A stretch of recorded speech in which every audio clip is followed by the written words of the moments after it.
Cilat janë zonat më të favorshme për energjinë e rinovueshme?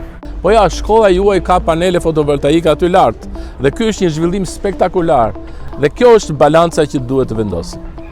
Ku jemi ne me burimet e energjisë së rinovueshme dhe cili vend është para nesh në rajon? Në këtë kuptim Shqipëria nuk është vend i parë në rajon që e ka energjinë e rinovueshme, sepse ne gjithmonë dhe për shkaqe politike ajo bëhet vend i parë.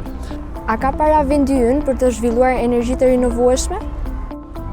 Duket sikur ne jemi vend i varfër për të ndërtuar burimet e rinovueshme. Nuk është kjo çështja.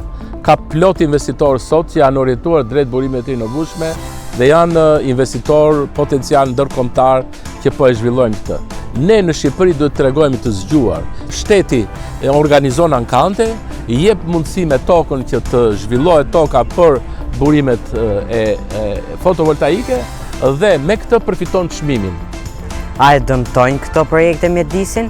Sigurisht që kanë, të gjitha kanë, nuk vjet. Por çdo projekt shoqërohet me një vlerësim të ndikimit të mjedis dhe shikohen anët pozitive çfarë sjell një projekt dhe anët negative që mund të parashikohen. Por mbetjen mjedis ka. Dhe që të ketë dhe fakti që ka mbetjen mjedis, njerëzit duhet të ndërgjegjësohen. Profesor, çfarë fitojnë nëse neve zhvillojmë burimet të rinovueshme të energjisë në Shqipëri? Së pari, nëse ne ato i zhvillojmë, zvendësojmë burimet fosile.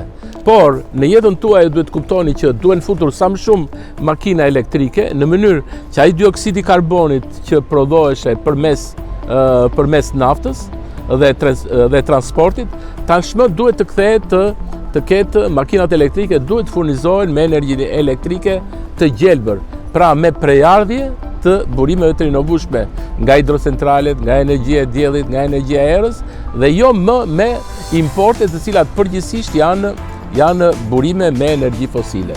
Cili është sektori energjetik i cili ka më shumë mbetje të dioksidit të karbonit? Transporti është kontributori më i madh i dioksidit të karbonit. Për këto projekte, a merret mendimi i banorëve të zonës kur ndërtohet?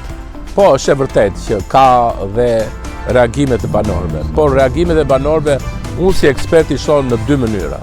Mënyra e parë e shoh si zhvillim shumë të mirë nëse bëhet fjalë për një projekt të energjisë rinovueshme.